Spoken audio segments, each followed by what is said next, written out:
అరే మీ నాన్నగారు పోయాక నువ్వు మీసం ఉన్న మగాడివైపోయావే. అన్నట్టు మీ ఇంట్లో డబ్బు పోయిందని విన్నాను. నా కోసం నువ్వే ఆ డబ్బు తీసుంటావు. ఏది ఆ డబ్బు? చెప్పు. ఆ డబ్బు నీకిద్దామని తీశాను. ఆ రాత్రి మరెవరో నా దగ్గర నుంచి కాజేశారు. ఒక ప్రాణాన్ని నిలబెట్టడానికి నేను వ్యభిచారం చేస్తే నువ్వు వ్యభిచారం కోసం ఒక ప్రాణం తీసేశావు. నా బ్రతికే చండాలం అనుకుంటే నువ్వు నాకంటే చండాలుడివి. నేను ఈ ఇల్లు ఎందుకు ఖాళీ చేస్తున్నానో తెలుసా? నీ నీటి మాలినతనాన్ని భరించలేక. వెళ్ళు.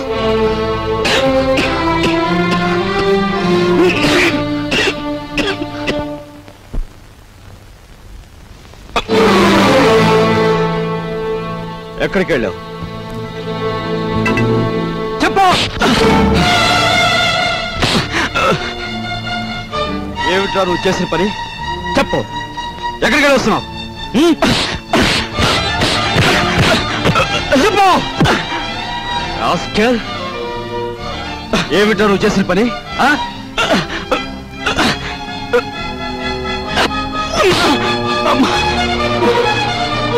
చెప్పరా రాస్కెల్, చెప్పు. బాబు లేదురా నీకు? మీ నాన్నగారు పోయి పట్టుమని 10 రోజులు కాలేదు. ఏం చేశాడని రా వాడిని అలా కొడుతున్నావు? మీ నాన్నగారు ఏనాడైనా వీడిని ఇలా కొట్టడం చూసావా? వీడు చేసే పనికి కొట్టడం కదమ్మా, చంపాలి. చంపి పాతేయాలి. ఏం చేశాడు అంత పెద్ద తప్పు? ఏం చేశాడా వీడు?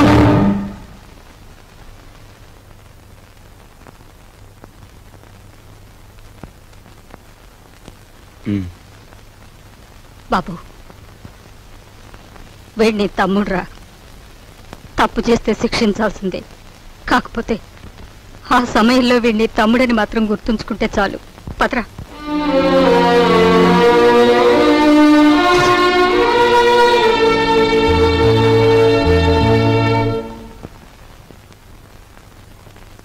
వాడెందుకు కొట్టాడో తెలుసా అమ్మా? చెప్పు. పక్కన కాబోయే పెళ్ళం ఉంది కదా, ఆవిడ ముందు గొప్పలు చూపించుకోవడానికి. ఒరే కృష్ణ, నువ్వు చిన్న కొడుకువైతే నీకంటే ముందు పుట్టిన పెద్ద కొడుకురా వాడు. నీకంటే ముందు నుంచే చూస్తున్నాను. వాడెప్పుడూ తప్పు చేయడు. వాడితో ఉన్న ఆ పిల్ల వాడంత గొప్పదని నా అభిప్రాయం. ఏం జరిగిందో తెలుసా అని వాడు నిన్ను చూసి వణికిపోయినప్పుడు నీ గురించి ఏ దుర్వార్త వినవలసి వస్తుందో అని భయపడ్డాను. ఏం జరిగిందని అడగటానికి కూడా ధైర్యం చాలకు వచ్చేశానురా.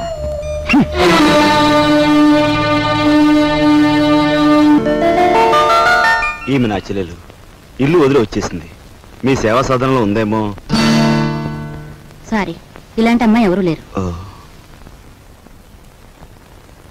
వస్తానండి.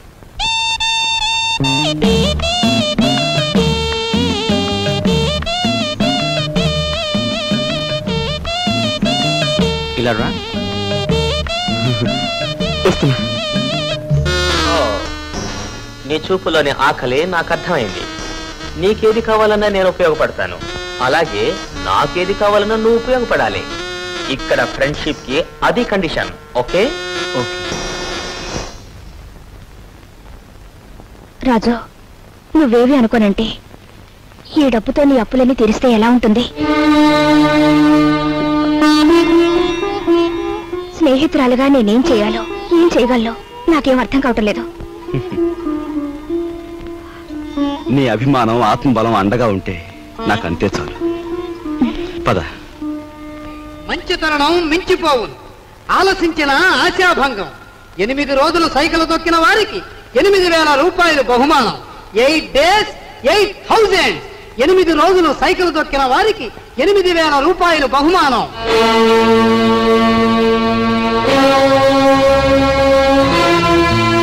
రాజు, అప్పులు తీర్చడానికి నువ్వు సైకిల్ తొక్కుతున్నావట.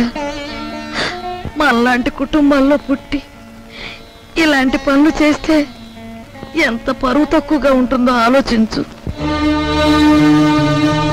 నేను చాటుగానో సన్నాసి బుద్ధితోనో దొంగతనం చేస్తున్నాను అనుకో, లేదా కన్నవాళ్ళనే వెన్నుపోటు పొడుస్తున్నాను అనుకో, లేదా అప్పుల చేత పంచాయతీ జరిపించాను అనుకో, అప్పుడు నేను 10 మంది చేత చీ అనిపించుకునేవాడిని అవుతాను. ఏమిటా నువ్వు మాట్లాడేది? మొన్నటికి మొన్న కుమ్మరాడి దగ్గర కూలిపిని కొప్పుకొని ఈ ఇంటి పరువు మీద పెద్ద బండ పడేస్తావు. ఇవాళ మీ నాన్న చచ్చిపోయాక ఆగు. ఇప్పుడు నువ్వేమిటి మాట్లాడింది? మా నాన్న చచ్చిపోయాడా? ఆ మాట నువ్వంటున్నావా? నువ్వు ఏమిట్రా అది? ఆవిడ అలా రెట్టిస్తున్నావు. మరి చూడమ్మా, నాయనమ్మా నాన్న చచ్చిపోయాడు అంటుంది, అత్తయ్య అంటుంది. అసలు అసలు నాన్న చచ్చిపోవడం ఏంటమ్మా? Non sense. నాన్న చచ్చిపోలేదు. నాన్న చచ్చిపోలేదు. మనందరం కలిసి ఆయన చంపేశాం.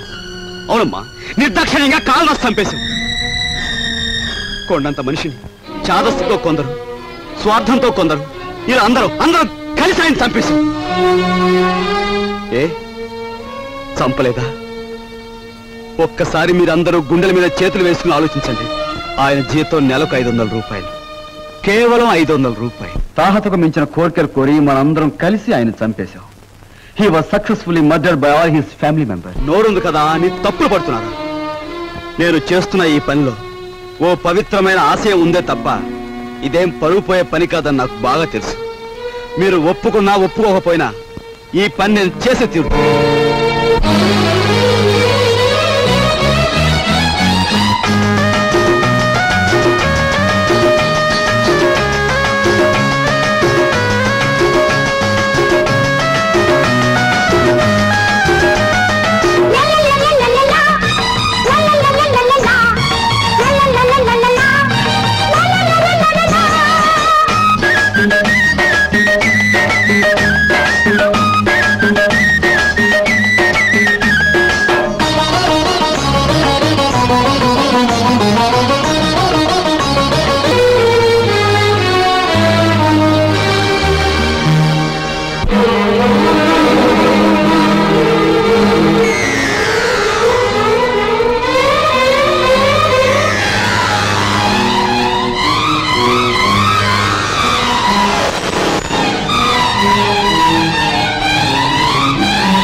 ఎక్కడికి వెళ్ళావు? చెప్పు. ఏమిట్రా నువ్వు చేసిన పని? చెప్పు, ఎక్కడికి వెళ్ళొస్తున్నావు? చెప్పు. ఏమిట్రా నువ్వు చేసిన పని?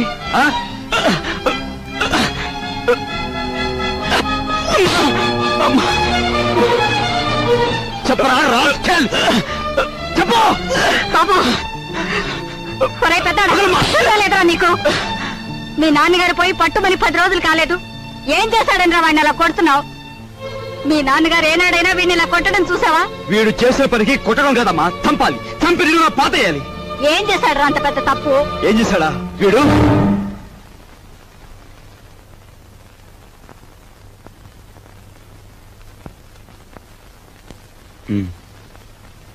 బాబు, వీడిని తమ్ముడురా. తప్పు చేస్తే శిక్షించాల్సిందే. కాకపోతే ఆ సమయంలో వీడిని తమ్ముడని మాత్రం గుర్తుంచుకుంటే చాలు. పత్రా.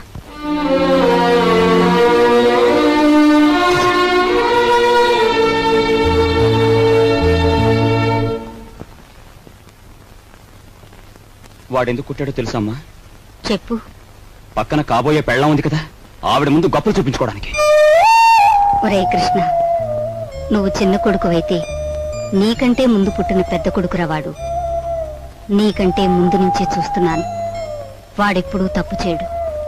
వాడితో ఉన్న ఆ పిల్ల వాడంత గొప్పదని నా అభిప్రాయం. ఏం జరిగిందో తెలుసా అని వాడు నిన్ను చూసి వణికిపోయినప్పుడు నీ గురించి ఏ దుర్వార్త వినవలసి వస్తుందో అని భయపడ్డాను. ఏం జరిగిందని అడగటానికి కూడా ధైర్యం చాలకు వచ్చేశానురా.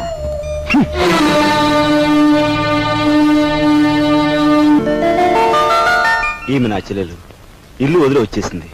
మీ సేవా సాధనలో ఉందేమో. సారీ, ఇలాంటి అమ్మాయి ఎవరూ లేరు. వస్తానండి.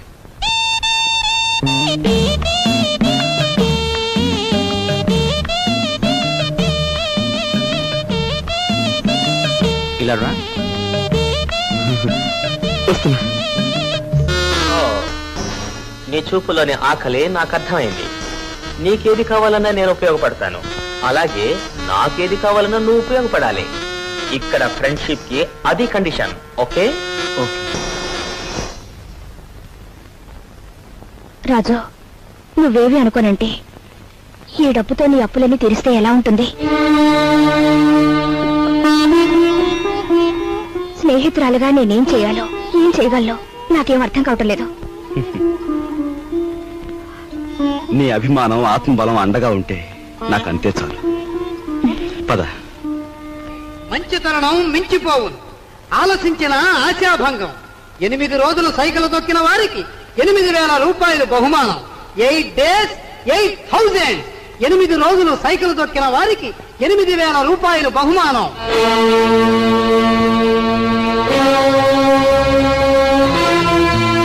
రాజు, అప్పులు తీర్చడానికి నువ్వు సైకిల్ తొక్కుతున్నావట. మనలాంటి కుటుంబాల్లో పుట్టి ఇలాంటి పనులు చేస్తే ఎంత పరువు తక్కువగా ఉంటుందో ఆలోచించు. నేను చాటుగానో సన్నాసి బుద్ధితోనో దొంగతనం చేస్తున్నాను అనుకో, లేదా కన్నవాళ్ళనే వెన్నుపోడు పొడుస్తున్నాను అనుకో, లేదా అప్పుల చేత పంచాయతీ జరిపించాను అనుకో, అప్పుడు నేను 10 మంది చేత చీ అనిపించుకునేవాడిని అవుతాను. ఏమిటా నువ్వు మాట్లాడేది? మొన్నటికి మొన్న కుమ్మరాడి దగ్గర కూలిపిని కొప్పుకొని ఏంటి పరువు మీద పెద్ద బండ పడేస్తావు. ఇవాళ మీ నాన్న చచ్చిపోయాక ఆగు. ఇప్పుడు నువ్వేమిటి మాట్లాడింది? మా నాన్న చచ్చిపోయాడా? ఆ మాట నువ్వంటున్నావా? నువ్వు ఏమిట్రా అది? ఆవిడ అలా రెట్టిస్తున్నావు. మరి చూడమ్మా, నాయనమ్మా నాన్న చచ్చిపోయాడు అంటుంది, అత్తయ్య అంటుంది. అసలు అసలు నాన్న చచ్చిపోవడం ఏంటమ్మా? Non sense. నాన్న చచ్చిపోలేదు. నాన్న చచ్చిపోలేదు. మనందరం కలిసి ఆయన చంపేశాం. అవునమ్మా, నిర్దాక్షిణ్యంగా కాలు రాసి చంపేశాం. కొండంత మనిషిని చాదస్తుతో కొందరు, స్వార్థంతో కొందరు, ఇలా అందరం కలిసి ఆయన చంపేశాం. ఏ చంపలేదా? ఒక్కసారి మీరందరూ గుండెల మీద చేతులు వేసుకుని ఆలోచించండి. ఆయన జీతం నెలకు 500 రూపాయలు, కేవలం 500 రూపాయలు. తాహతకు మించిన కోరికలు కోరి మనందరం కలిసి ఆయన చంపేశాం. He was successfully murdered by all his family members. నోరుంది కదా అని తప్పులు పడుతున్నారు. నేను చేస్తున్న ఈ పనిలో ఓ పవిత్రమైన ఆశయం ఉందే తప్ప ఇదేం పరువు పోయే పని కాదని నాకు బాగా తెలుసు. మీరు ఒప్పుకున్నా ఒప్పుకోకపోయినా ఈ పని నేను చేసే తీరు.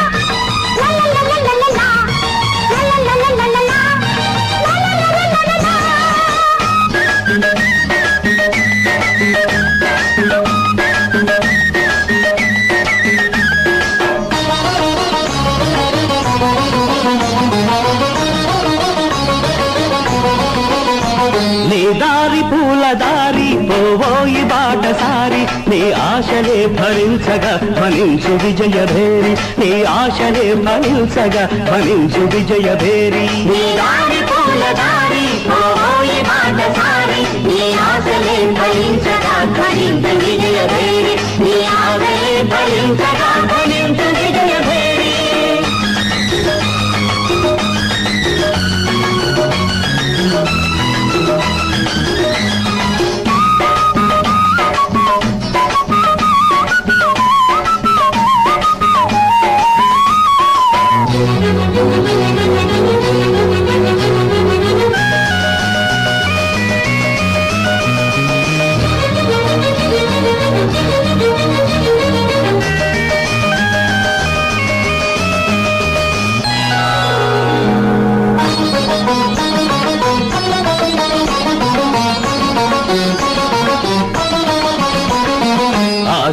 విజయాలు గురిగా సాహసాలు సిరిగా సాగాలి జైకరథం అడిబడిగా మలుపులల్ని ఉన్నా గెలుపునేదిరన్నా సాధించు మనోరథం మనిషిగా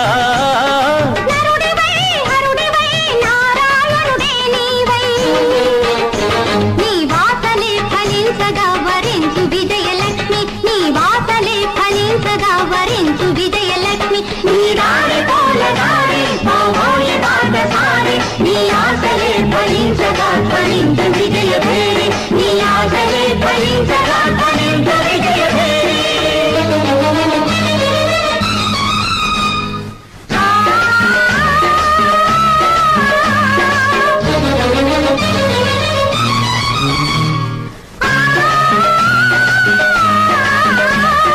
అయ్యప్ప స్వామియే శరణమయ్యప్ప అయ్యప్ప స్వామియే శరణమయ్యప్ప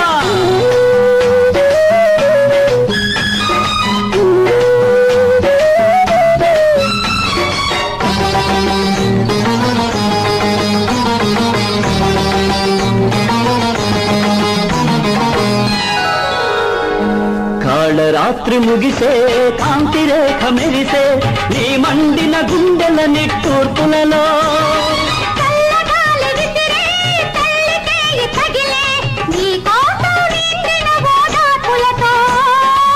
విజయమో విలయమో విధి విలాసమేదైనా నీ రక్తమే జ్వలించగా జయించు ఆత్మశక్తి నీ రక్తమే జ్వలించగా జయించు ఆత్మశక్తి నీ దారి పూలదారి పోయి బాటసారి నీ ఆశలే ఫలించగా ఫలించు విజయభేరి నీ ఆశలే ఫలించగా ఫలించు విజయభేరి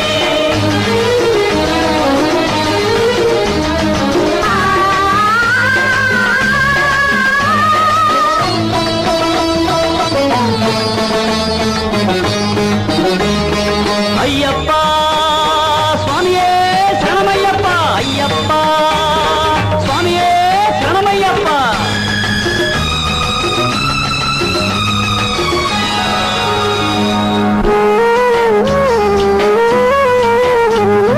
దిక్కులన్నీ కలిసే ఒకటి వెలసే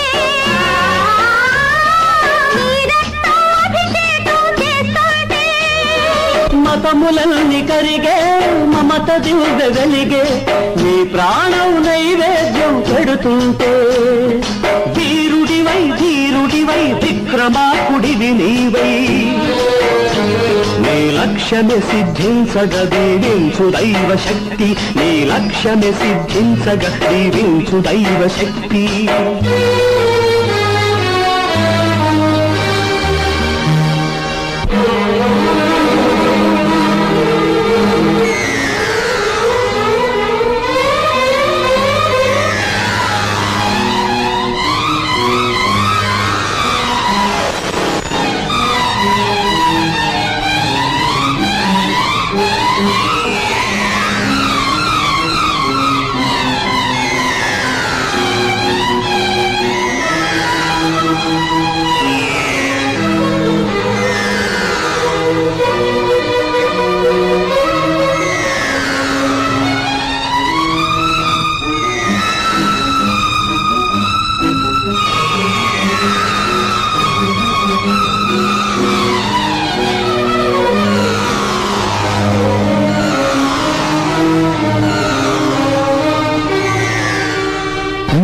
దారి పూలదారి పోయి బాటసారి నీ ఆశలే ఫలించగా ధ్వనించు విజయభేరి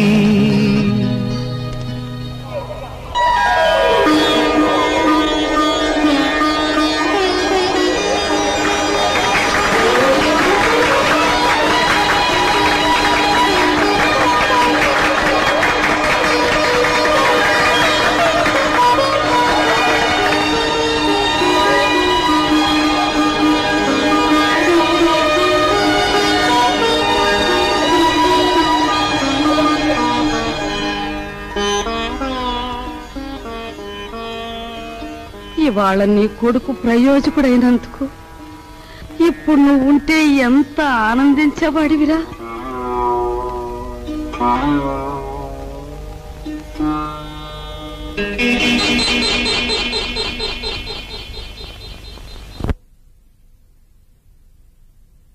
రాజుగాడి గదిలో దూరి డబ్బు కాచేద్దామంటే వాడు పడుకున్నాడో లేదో తెలియచావట్లేదు. పడుకున్నాడని దగ్గరికి వెళ్ళామనుకో వాడు బాంబుల పేర్లా పేల్తాడు. అసలు ఈ గొడవంతా దేనికి? నువ్వు మీ ముసల్దాన్ దగ్గరికి వెళ్ళి కుక్క పెట్టి ఒక ఏడుపేడు ఆవిడ కాచేసుకొచ్చి మనకిస్తుంది.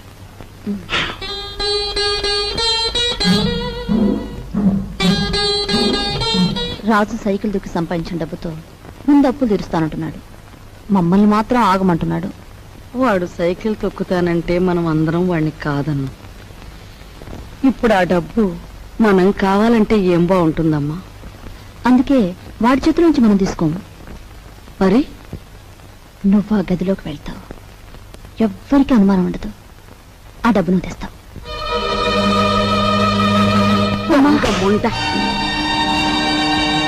వాడు పగలనక రాత్రనక కష్టపడి రక్తం ఓడ్చి సంపాదించిన డబ్బు దొంగలించమంటావా?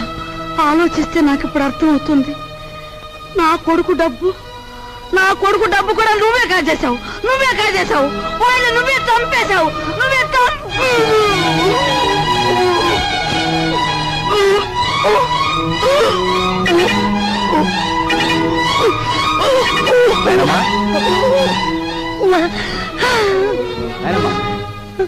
బాబు ఏమైందేనమ్మా? ఎందుకు కేకలు పెట్టావు? నాయనమ్మా ఏమైందేనమ్మా? ఏం లేదు బాబు, ఏదో పీడకలు వచ్చింది. మీ నాన్న గుర్తుకొచ్చాడయ్యా. సరే ఊరుకో.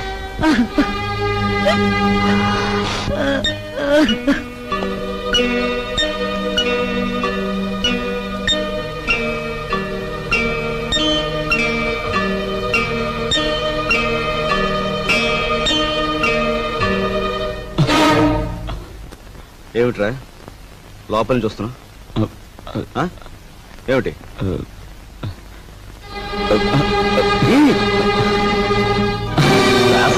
ఏమిటాడు చేసిన పని?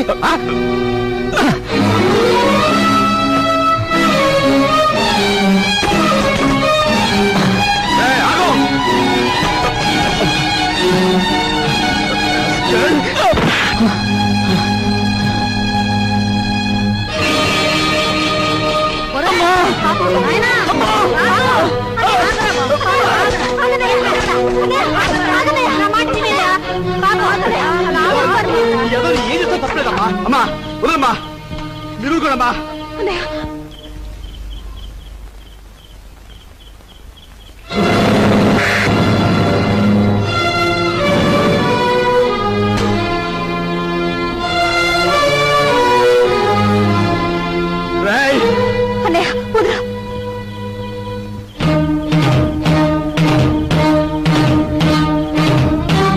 దుర్మార్గుడా, ఎంతకు తెగించావురా?